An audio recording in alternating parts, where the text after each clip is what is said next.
بلا فصل امیر المومنین خلیفۃ الرسول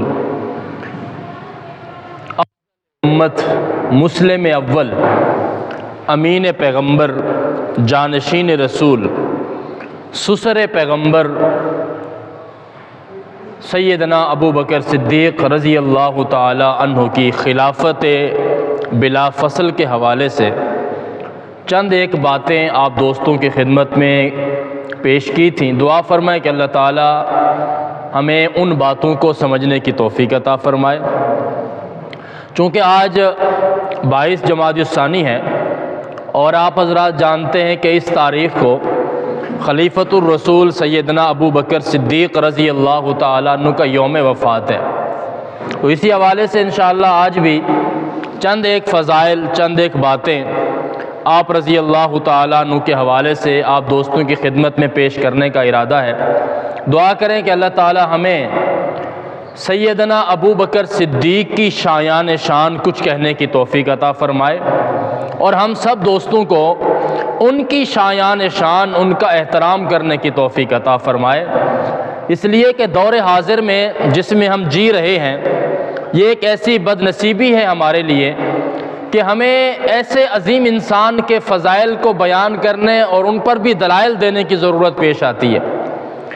اور بد نصیبی میں نے اس وجہ سے کہا کہ ماننے پہ آتے ہیں تو ننگ دھڑنگ لوگوں کی باتیں بھی ماننے پہ آ جاتے ہیں، اور اگر نہیں ماننے پہ آتے تو اللہ کی باتوں کو بھی مانتے ہوئے ہم شرماتے ہیں۔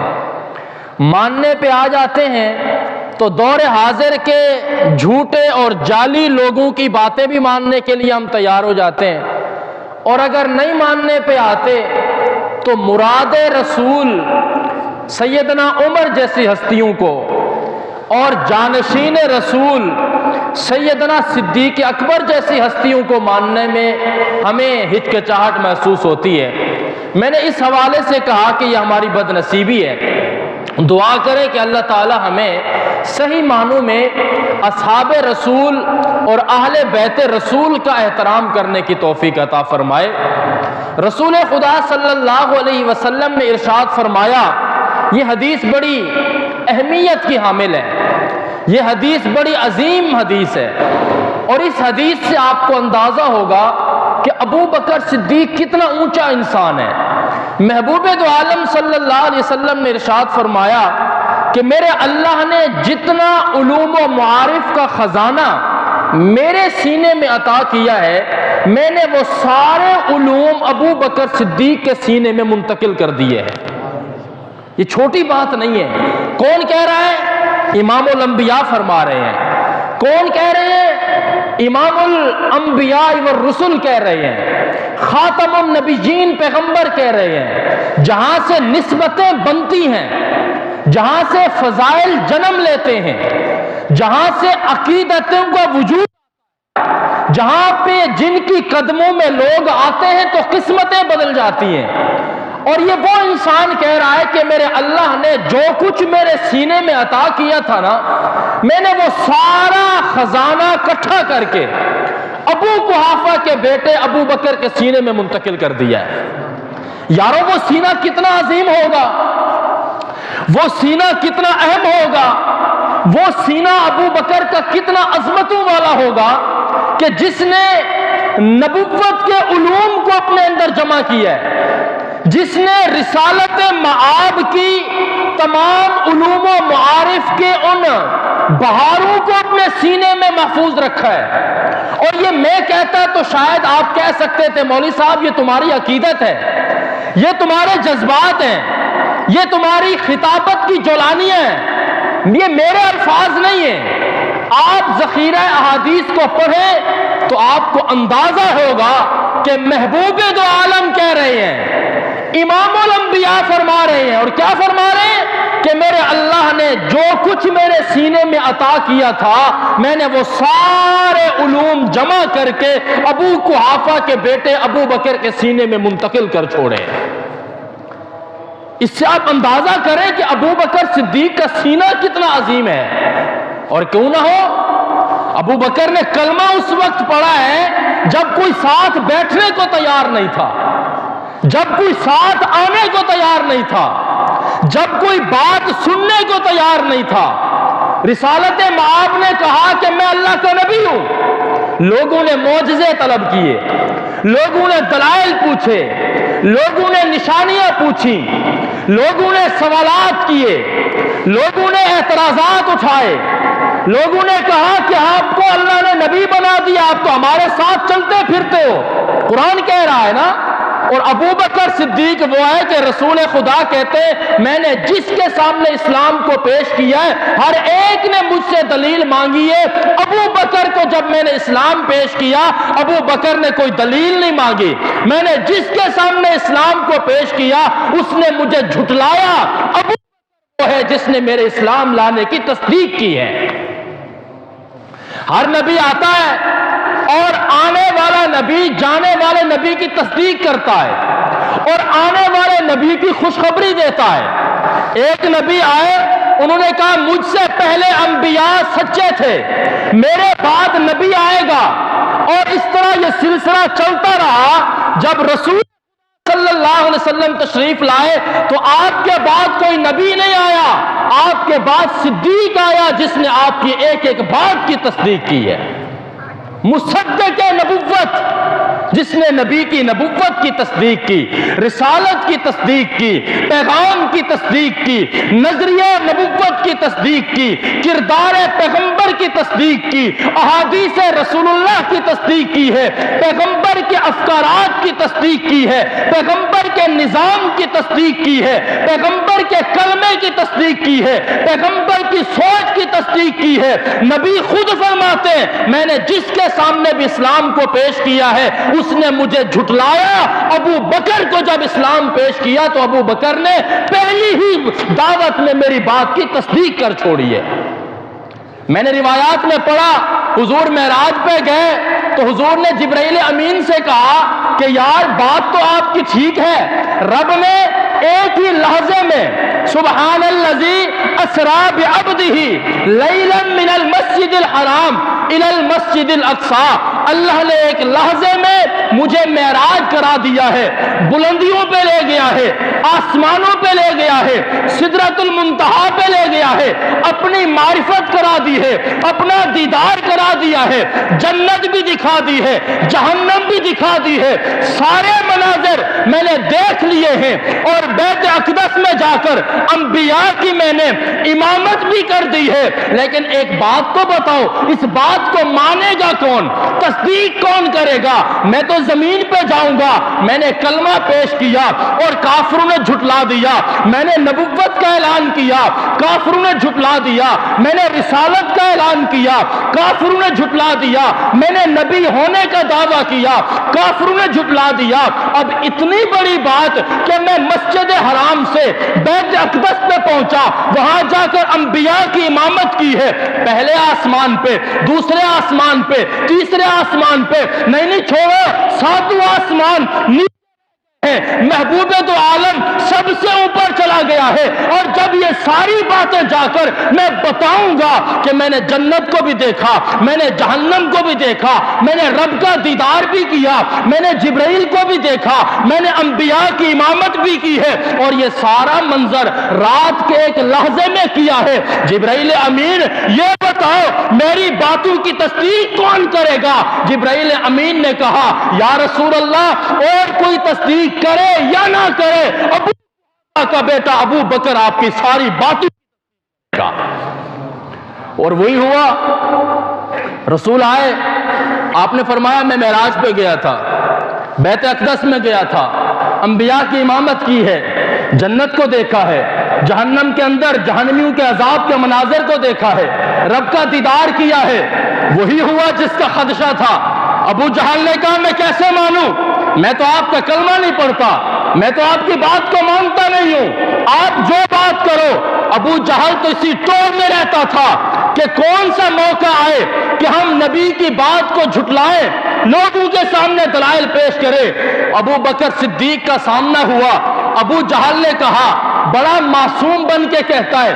آپ یہ بتاؤ ایک بندہ ہو جو یہ کہے رات کے ایک لحظے میں مسجد حرام سے اٹھاؤں، بیت اقدس پہ پہنچاؤں، وہاں سے انبیاء کی امامت کرانے کے بعد پہلے آسمان، دوسرے آسمان، تیسرے آسمان، چوتھے آسمان، چھوڑو ساری باتیں، سدرۃ المنتہا، اس سے بھی آگے، فَأَوْحَىٰ إِلَىٰ عَبْدِهِ مَا أَوْحَىٰ، اللہ اور بندے کے درمیان راز و نیاز کی ساری باتیں کرنے کے بعد واپس آ جانا۔ مجھے تم یہ بتاؤ کیا یہ ممکن ہے؟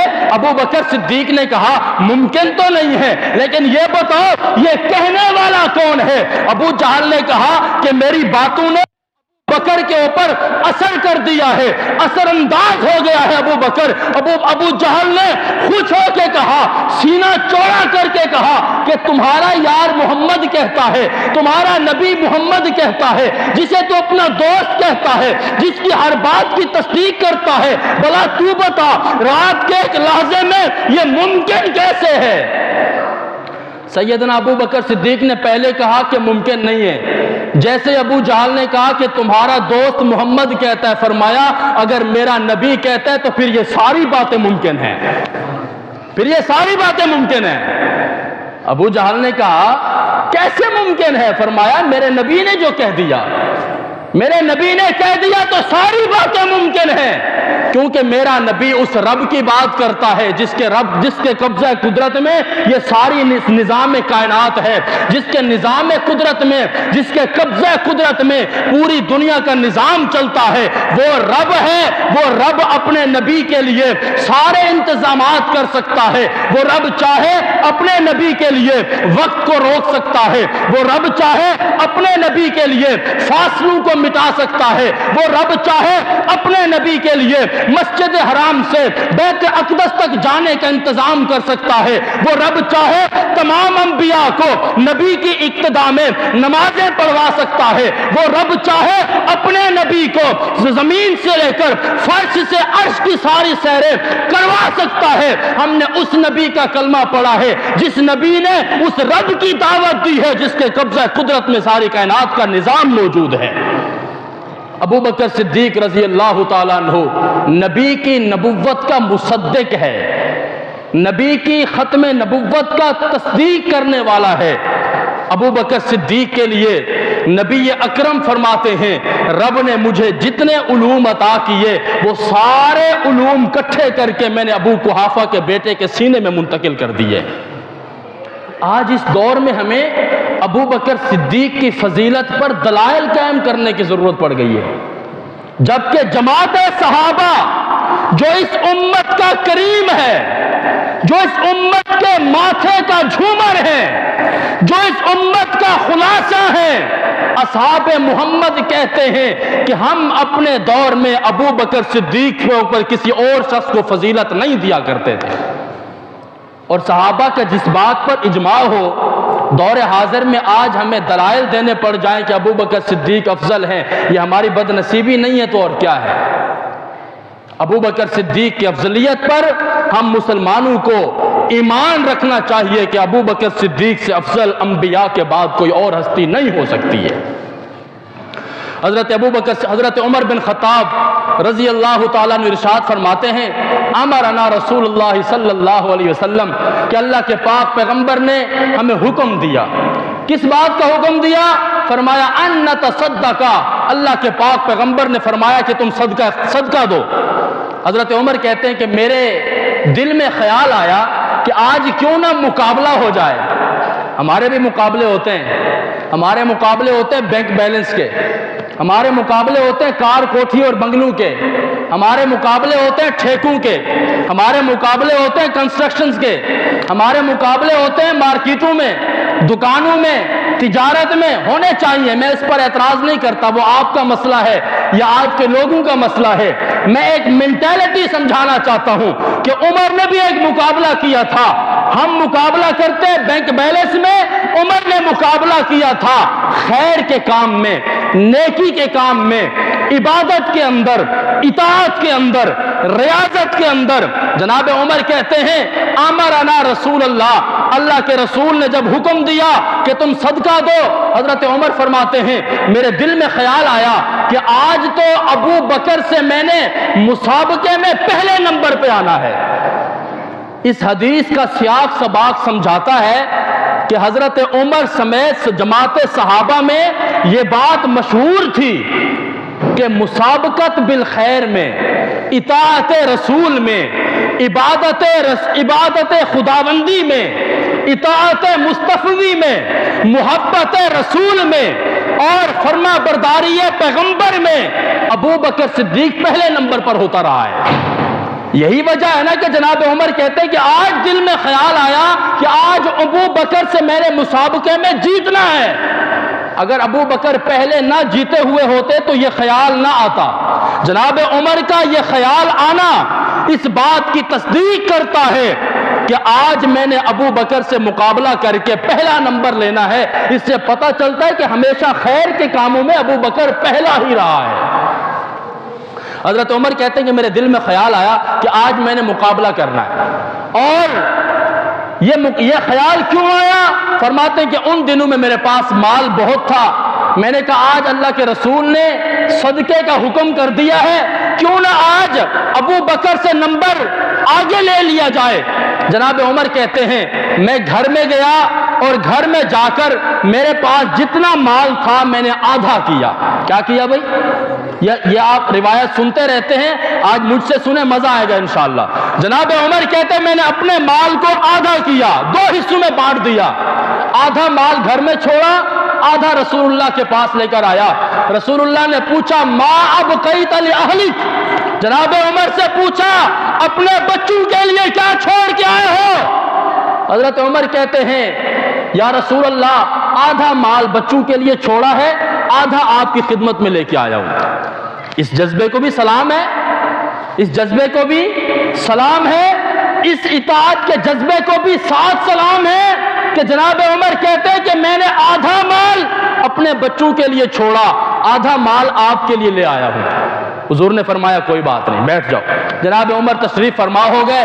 تھوڑی دیر میں دیکھا کہ یار غار آیا ہے، تھوڑی دیر میں دیکھا کہ ابو قحافہ کا بیٹا آیا ہے، تھوڑی دیر میں دیکھا کہ جناب ابو بکر تشریف لائے ہیں، تھوڑی دیر میں دیکھا کہ وہ ابو بکر آیا ہے جس کے سینے میں نبوت نے سارے علوم منتقل کر دیے ہیں، تھوڑی دیر میں دیکھا کہ وہ ابو بکر آیا ہے جو ہجرت کرتا ہے، نبی دروازے پہ آتے ہیں، نبی سے پوچھتا نہیں ہے کہ یا رسول اللہ جانا کہاں ہے، نبی کا آنا ابو بکر کہتے ہیں یا رسول اللہ میں تو سوتا ہی نہیں ہوں، ہمیشہ راتوں کو جاگتا ہوں کہ کسی وقت بھی نبی آ سکتے ہیں، کسی وقت بھی ہجرت کی جا سکتی ہے، آپ تشریف لے آئے ہو، سواری کا انتظام بھی موجود ہے، پیسوں کا انتظام بھی موجود ہے، سفر کا انتظام بھی موجود ہے، ساری چیزوں کا انتظام موجود ہے۔ نبی اکرم کے لیے ابو بکر کا جذبہ عشق مصطفی کا وہ جذبہ پیدا کرتا ہے کہ اگر نبی سے محبت کرنی ہو تو ابو بکر کو عشق کے میدان میں اپنا استاد بنا لو، تبھی تمہارے عشق مصطفی کا معیار پتہ چلے گا اور دنیا کو تم دکھا سکتے ہو کہ ہم نبی سے کتنی محبت کرتے ہیں۔ جناب ابو بکر آئے، حضرت عمر نے دل میں سوچا ہوا تھا کہ آج تو نمبر پہلا میرا ہے۔ جناب ابو بکر تشریف لائے، چھوٹی سی گٹھڑی تھی، کوئی زیادہ پیسے نہیں تھے، کوئی زیادہ مال و دولت نہیں تھا۔ جناب عمر نے تو آدھا مال کر لیا تھا اور ابو بکر صدیق نے سر پہ رکھا ہوا مال حضور کی خدمت میں آئے، حضور نے وہی سوال کیا ما ابقیت لأہلک، ابو بکر اپنے گھر والوں کے لیے کیا چھوڑ کے آئے ہو؟ کبھی کبھی مال کی عدد کو نہیں دیکھا جاتا، کبھی کبھی یہاں کے جذبے کو دیکھا جاتا ہے، کبھی کبھی مال کے ڈھیر کو نہیں دیکھا جاتا، وہاں کیفیت کو دیکھا جاتا ہے۔ مال کے پیسوں کے عدد نہیں شمار کیے جاتے، وہاں آپ کی نیت کو دیکھا جاتا ہے کہ آپ کے دل میں اطاعت مصطفی کا جذبہ کتنا جوان موجود ہے۔ حضرت ابو بکر تشریف لائے، حضور نے پوچھا ما ابقیت لأہلک، ابو بکر اپنے گھر والوں کے لیے کیا چھوڑ کے آئے ہو؟ جناب ابو بکر نے جو جواب دیا ہے نا، وہ جناب عمر کے لیے تو جواب تھا ہی تھا، وہ رہتی دنیا تک، قیامت تک کے انسانوں کے لیے عشق مصطفی کا وہ پیمانہ ہے، عشق مصطفی کا وہ اصول ہے، اطاعت مصطفی کا وہ مینارہ بنا دیا ہے کہ اگر تمہیں محمد الرسول اللہ کی محبت دکھانی ہو، اطاعت دکھانی ہو اور اطاعت کا جذبہ دکھانا ہو تو اس کے لیے معیار ابو بکر صدیق رضی اللہ تعالیٰ عنہ ہے۔ حضرت ابو بکر کہتے ہیں یا رسول اللہ، جب آپ نے مانگا ہے، جب آپ نے صدقے کا حکم دیا ہے تو پھر گھر کیا ہوتا ہے، پھر بچے کیا ہوتے ہیں، پھر بیوی بچوں کا کیا پوچھنا؟ ان کے لیے میں نے اللہ اور اس کے رسول کا نام چھوڑا ہے، گھر میں جو کچھ تھا وہ سارا اکٹھا کر کے آپ کی خدمت میں لا کر رکھ دیا ہے۔ جناب عمر کہتے ہیں کہ ابو بکر سے کوئی نہیں جیت سکتا۔ جناب عمر کیا کہتے ہیں؟ ابو بکر سے کوئی جیت نہیں سکتا۔ ابو بکر ہر دور میں پہلے نمبر پر ہے، ابو بکر اطاعت میں پہلا، ابو بکر نام یہ کنیت ہے، آپ حضرات جانتے ہیں جناب ابو بکر کی یہ کنیت ہے اور کنیت بچوں کے نام پر ہوتی ہے، اور یہ ابو بکر جناب ابو بکر کے کسی بچے کے نام پر کنیت نہیں ہے، یہ ابو بکر اس معنی میں ہے کہ ابو بکر عربی میں بکر کہتے ہیں پہلے آنے کو، اور ابو بکر ہر کام میں، ہر محبت میں اور اطاعت کے ہر فیصلے میں چونکہ ابو بکر پہلے نمبر پر آئے ہیں تو امت نے جناب ابو بکر کو ابو بکر کہنا شروع کر دیا ہے۔ ابو بکر اطاعت میں اول، ابو بکر کلمہ پڑھنے میں اول، ابو بکر ایمان لانے میں اول، ابو بکر سلام کرنے میں اول، ابو بکر نماز پڑھنے میں اول، ابو بکر عبادت کرنے میں اول، ابو بکر قرآن پڑھنے میں اول، ابو بکر صدقہ کرنے میں اول، ابو بکر نبی کی محبت میں سب کچھ قربان کرنے میں اول، ابو بکر دعوت دینے میں اول، ابو بکر نبی اکرم کے پاس آنے میں اول، ابو بکر مصلی امامت پر آنے میں اول، ابو بکر مسند خلافت پر آنے میں اول، ابو بکر اصحاب رسول کے اندر محبت میں اول، عظمت میں اول، شان میں اول، رفعت میں اول، تقدس میں اول، نظریے میں اول، کلمے میں اول، فرما برداری میں اول، ہر کام میں ابو بکر اول ہے، جنت میں جانے میں اول، مزار میں جانے میں اول، ابو بکر دنیا کے اندر کلمہ پڑھنے میں اول، پیغمبر کے ساتھ سونے میں اول، قیامت کے دن میدان محشر میں رب کے حضور پیش ہونے میں اول، اور حضور پیش ہونے کے بعد جنت میں سب سے پہلے داخل ہونے میں بھی ابو بکر اول ہے۔ اور یہ صرف جذبہ نہیں ہے، حضور نے خود ہی فرمایا ہے کہ جنت کے سبھی دروازے ابو بکر کو پکاریں گے، جنت کے سبھی دروازے ابو بکر کو پکاریں گے، جنت کے تمام دروازوں کا تقاضا ہوگا کہ ابو بکر ہم سے گزر کے جنت میں جائیں۔ یارو پیغام تو یہ ہونا چاہیے، محبت تو یہ ہونی چاہیے، فرما برداری تو یہ ہونی چاہیے۔ ہر بندہ چاہتا ہے میں جنت میں جاؤں، آپ چاہتے ہو، میں بھی چاہتا ہوں، ہر انسان چاہتا ہے، ہر کلمہ پڑھنے والا چاہتا ہے۔ نماز پڑھتے ہو کیوں پڑھتے ہو؟ کہتے ہیں جنت میں جانا ہے۔ روزے رکھتے ہو کیوں رکھتے ہو؟ کہتے ہیں جنت میں جانا ہے۔ کلمہ کیوں پڑھا؟ کہتے ہیں جنت میں جانا ہے۔ فرما برداری کیوں کرتے ہو؟ کہتے ہیں جنت میں جانا ہے۔ جہاد میں کیوں جاتے ہو؟ کہتے ہیں جنت میں جانا ہے۔ مسجد میں کیوں آتے ہو؟ کہتے ہیں جنت میں جانا ہے۔ روزے کیوں رکھتے ہو؟ کہتے ہیں جنت میں جانا ہے۔ خیرات کیوں کرتے ہو؟ کہتے ہیں جنت میں جانا ہے۔ مدرسے کیوں بناتے ہو؟ کہتے ہیں جنت میں جانا ہے۔ خانقاہ میں کیوں بیٹھتے ہو؟ کہتے ہیں جنت میں جانا ہے۔ تلاوت کیوں کرتے ہو؟ کہتے ہیں جنت میں جانا ہے۔ صدقے کیوں دیتے ہو؟ کہتے ہیں جنت میں جانا ہے۔ اقامت دین کے پیغام کے لیے کھڑے کیوں ہوتے ہو؟ کہتے ہیں جنت میں جانا ہے۔ فلسطین کے مسلمانوں کی مدد کیوں کرتے ہو؟ کہتے ہیں جنت میں جانا ہے۔ اور ساری امت مل کے کام کرتی ہے کہ جنت میں جانا ہے۔ ساری امت کہتی ہے جنت میں جانا ہے، اور جنت کہتی ہے مجھے ابو بکر کے پاس جانا ہے۔ جنت کہتی ہے مجھے ابو بکر کے پاس جانا ہے۔ ہر انسان کہتا ہے کہ میری خواہش یہ ہے کہ میں جنت میں پہنچ جاؤں، اور جنت کہتی ہے کہ میری خواہش ہے کہ میرے اندر ابو بکر آ جائے۔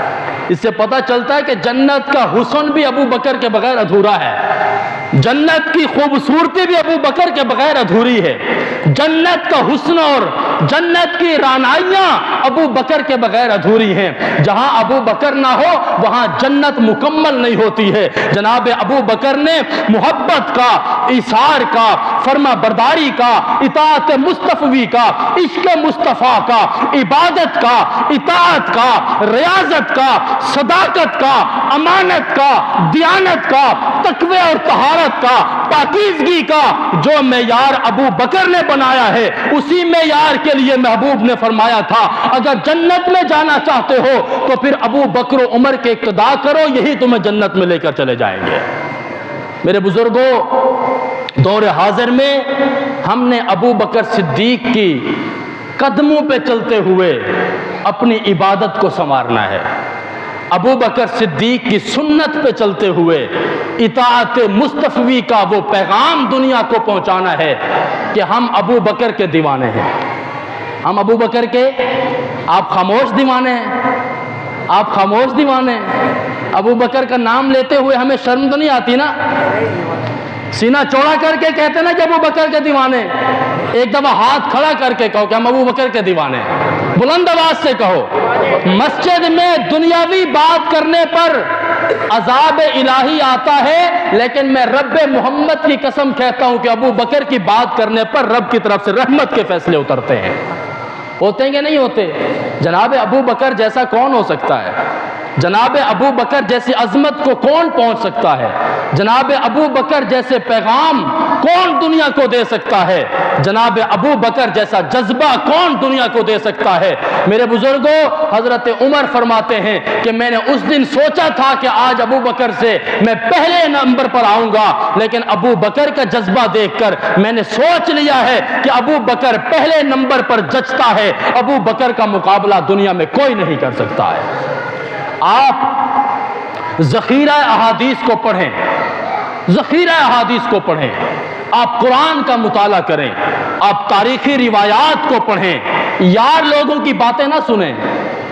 یہ جو کالے پیلے آ کے باتیں کرتے ہیں نا، کالے پیلے سمجھتے ہیں آپ؟ یہ جو کالے پیلے آ کے کہتے ہیں نا صدق لے لیا تھا واپس نہیں کیا، خلافت چھین لی واپس نہیں کی، یہ نقصان کر دیا، یہ نقصان کر دیا، اہل البیت کے ساتھ ظلم کیے، سیدہ فاطمہ کے ساتھ ظلم کیے، یہ کائنات کے غلیظ ترین بدبودار قسم کے جھوٹ ہیں۔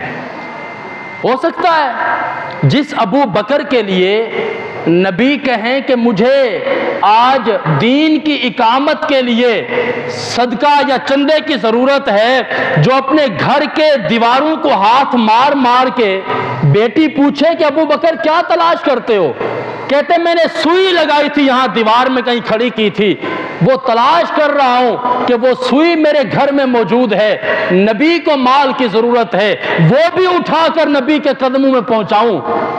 یارو شرم نہیں آتی؟ اس ابو بکر پر اعتراض کرتے ہو کہ فدق چھین لیا، جس نے کلمہ پڑھا تو 40,000 درہم کا مالک تھا، اور جب وفات کا وقت آیا تو بی بی عائشہ سے وصیت کی ہے کہ بیٹا میرے کپڑے کفن کے لیے نئی چادریں نہ خریدنا۔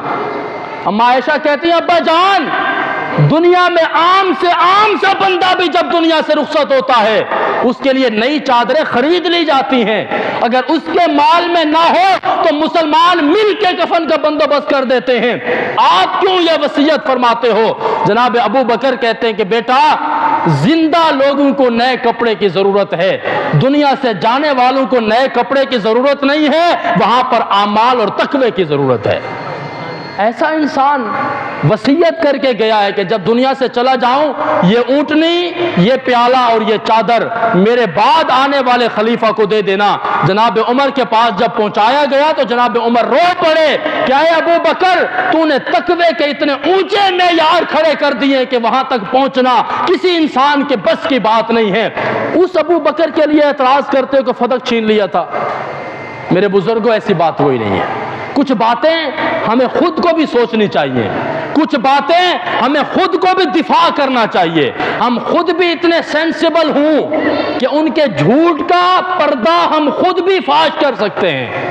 ہم ان سے پوچھ سکتے ہیں کہ یار یہ تو بتا جو آیا تھا 40,000 درہم لے کر آیا تھا، اور جب دنیا سے گیا تو نیا کپڑا کفن کے لیے بھی لے کر نہیں گیا، اس نے مال چرا لیا تھا۔ شرم نہیں آتی یہ بات کرتے ہوئے؟ جناب ابو بکر کے گھر میں خلافت کے دور میں اماں فاطمہ آئیں اور ارشاد فرمایا کہ ہمیں باغ فدق دیا جائے۔ جناب ابو بکر نے فرمایا کہ میں آپ کو آپ کے ابا جان کی حدیث سناتا ہوں۔ کیا سناتا ہوں؟ اگر میں آج کے دور میں کوئی بندہ آپ کو کہے کہ بھائی صاحب ہمارا اختلاف ہو گیا ہے، اور آپ کو سمجھانے والا کہے کہ جناب میں آپ کو حضور کی حدیث سناتا ہوں، اس حدیث کی روشنی میں اپنا فیصلہ کر لو، مجھے آپ بتاؤ کہ آپ اس فیصلے کو مانو گے نہیں مانو گے؟ جہاں حضور کی حدیث آ جائے آپ اس فیصلے کو مانو گے نہیں مانو گے؟ آج کل ایک اور مولوی اٹھا ہوا ہے، میں اس کا نام نہیں لیتا، وہ کہتا ہے کہ ابو بکر صدیق اکیلا راوی ہے اس حدیث کا، اکیلا راوی ہے اس حدیث کا۔ اگر تم کہتے ہو کہ وہ اکیلا راوی ہے تو نعوذ باللہ ان سے یہ حدیث سننے میں غلطی بھی تو ہو سکتی ہے، لیکن میں انہیں کہنا چاہتا ہوں کہ جناب ابو بکر اکیلے راوی نہیں ہے، جناب ابو بکر کے علاوہ 12 راوی اور ہیں جنہوں نے یہ روایت نقل کی ہے، اور اگر کوئی اور راوی موجود نہ بھی ہوتے، کیا ہمارے لیے ابو بکر کا کہنا کافی نہیں تھا؟ ہمارے لیے ابو بکر کا کہنا کافی نہیں تھا؟ جب جناب ابو بکر نے کہا، جناب عمر نے بھی سوال نہیں کیا، جناب عثمان نے بھی سوال نہیں کیا، اور چھوڑو سب کو، جناب علی نے کوئی سوال نہیں کیا، جناب حسن نے کوئی سوال نہیں کیا، جناب حسین نے کوئی سوال نہیں کیا، اور کہتے ہیں بی بی ناراض ہو گئی تھی۔ وہاں یہ روایت ان کو نظر نہیں آتی کہ حضرت فاطمہ کے گھر میں گئے، جناب ابو بکر ان کے دروازے پہ آئے اور دروازہ بجایا کہ مجھے بی بی سے بات کرنی ہے۔ جناب سیدنا علی المرتضیٰ نے سیدہ فاطمہ سے کہا خلیفۃ الرسول آپ کے دروازے پہ آئے ہیں، آپ کو راضی کرنے کے لیے آئے ہیں۔ اماں فاطمہ نے کہا علی یہ تمہارا گھر ہے، تم انہیں لے آؤ، مجھے کس بات کا اعتراض ہے؟ جناب علی ابو بکر کا ہاتھ پکڑ کے اپنے گھر میں لے آئے ہیں، اور جناب ابو بکر نے کہا کہ بیٹی میں نے آپ کو آپ کے والد محترم کی روایت سنائی ہے، حدیث سنائی ہے، اور میں اس باغ فدق کے معاملے میں وہی کام کروں گا جو میرے نبی کرتے آئے ہیں، میں اس میں ذرہ برابر تبدیلی نہیں کر سکتا۔ آپ کو میں نے روایت سنائی ہے، لیکن آپ کو باغ فدق میں سے اسی طرح حصہ ملتا رہے گا جس طرح دور نبوی میں ملتا رہا ہے۔ آپ مجھ سے راضی ہو جائیں، میں آپ کو ناراض نہیں کر سکتا، اور اگر آپ کو مال کی ضرورت ہو ابو بکر کی پوری جمع پونجی آپ کے قدموں پہ قربان کرتا ہوں۔ رب محمد کی قسم، بی بی فاطمہ نے کہا ابو بکر میں آپ سے راضی ہو چکی ہوں۔ اور بڑی بات کہتے جناب فاطمہ کا جنازہ ہوا تو ابو بکر شریک نہیں تھے۔ ابو بکر شریک، یہ باتیں آپ ناراض تو نہیں ہوتے؟ ان باتوں سے آپ ناراض تو نہیں ہوتے؟ آپ کی نزاکت میں کوئی حرف تو نہیں آتا؟ کہیں کچھ ہوتے نا حساس مزاج لوگ بھی بیٹھے ہوتے ہیں، یہ مولوی کیا باتیں کر رہا ہے؟ اگر ابو بکر کی ذات کی باتیں نہ ہوتی تو ہم یہ باتیں نہ چھیڑتے۔ لوگ کہتے ہیں کہ ابو بکر بی بی فاطمہ کے جنازے میں نہیں آئے تھے۔ پوچھو کیوں نہیں آئے تھے؟ کہتے بی بی فاطمہ نے وصیت فرمائی تھی کہ میرا جنازہ رات کو اٹھے۔ میں نے کہا ٹھیک کہا، لیکن وہ اس وجہ سے نہیں کہا کہ ابو بکر جنازے میں نہ آئے، انہوں نے یہ کہا تھا کہ میرے کپڑے کفن پہ بھی غیر محرم کی نگاہ نہیں جانی چاہیے۔ اور سنو، بی بی فاطمہ کی آخری وقت میں جس خاتون نے خدمت کی ہے ان کے مرض وفات کے اندر، وہ خاتون کوئی اور نہیں ابو بکر صدیق کی اہلیہ محترمہ ہے۔ کسی اور نے ابو بکر کو اطلاع نہیں دی تو کیا ان کی اپنی اہلیہ نے بھی اطلاع نہیں کی تھی کہ بی بی پاک کا جنازہ ہے؟ یہ وہ باتیں ہیں جس سے لوگ ہمارے اپنے بن کر، معصوم چہرے لے کر، داڑھی پگڑی پہن کر آتے ہیں اور پکا منہ بنا کے جھوٹ بولتے ہیں۔ انہیں کہہ دیا کرو کہ خبردار، اصحاب و اہل بیت یک جان ہیں، ان کے درمیان میں کوئی اختلاف نہیں ہے، اور اگر کسی بات پر مختلف آراء آئی بھی ہیں، جب دنیا سے گئے ہیں وہ سب ایک دوسرے کے ساتھ محبت کے ساتھ دنیا سے گئے ہیں۔ اللہ تعالی ہم سب دوستوں کو اصحاب و اہل بیت کا احترام کرنے کی توفیق عطا فرمائے۔ آپ سب کہہ دیں آمین، زور سے کہہ دیں آمین۔ ہم سب مل کے آمین کہیں گے تو اللہ اس بات کو جلدی قبول فرماتے ہیں۔ کہہ دیں آمین۔ یا اللہ ہمیں اصحاب سے محبت نصیب فرما، یا اللہ ہمیں ابو بکر سے محبت نصیب فرما، یا اللہ جناب عمر کا احترام نصیب فرما، یا اللہ جناب عثمان کی محبت نصیب فرما، یا اللہ جناب علی المرتضیٰ کا احترام نصیب فرما، یا اللہ اہل البیت کی محبت نصیب فرما۔